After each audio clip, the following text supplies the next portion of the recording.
Hello and welcome everyone to this presentation. Now, as we know, modern media literacies are an important facet of literacy learning in today's education systems worldwide.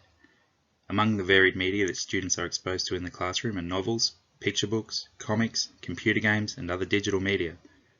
But there's one of the old form of media that can still be used as a fantastic resource to provide literacy learning outcomes.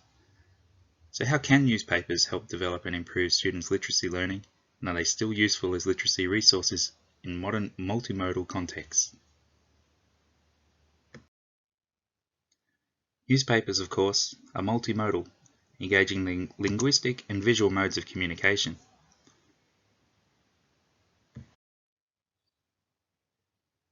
And in some ways, we can kind of think of newspapers as a little bit like picture books. Obviously, they are both text-based, and the text is quite often accompanied by an image, a graph, or another kind of visual information.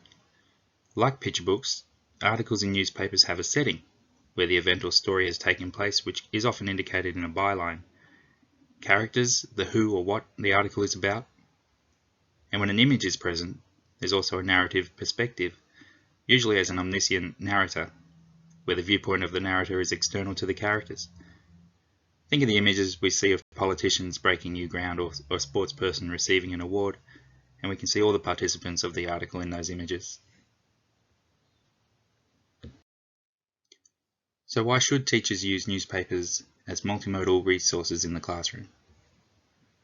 Well, as Brown notes in 2012, newspapers are topical and current. Newspapers engage us in the world in which we live.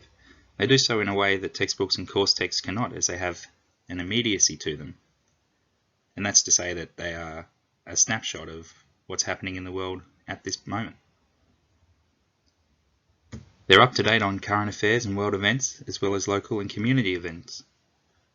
And they promote multiple literacies: reading, writing, speaking, and in effect, listening.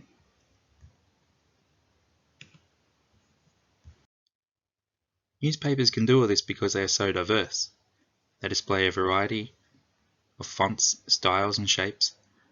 They present and debate a wide range of subjects, news, and information.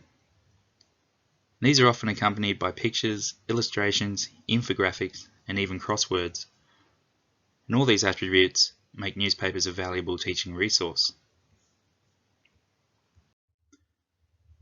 Newspapers are a relatively inexpensive resource, and many countries such as Holland and the United States of America have implemented newspaper and education schemes where newspapers are widely distributed to classrooms and made available for teachers and students to use as teaching and learning resources.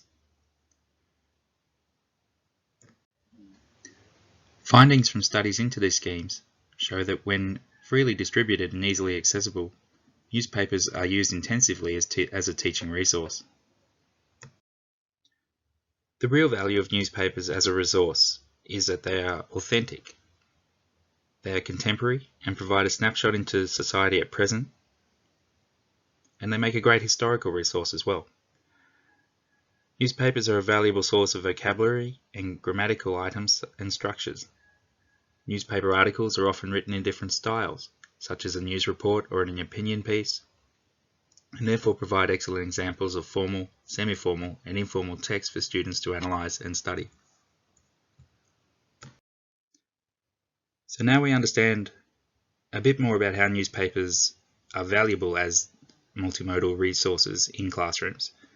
How can we implement them as multimodal texts to promote literacy and understanding? Well, as always, we are guided in our pedagogy by the Australian curriculum.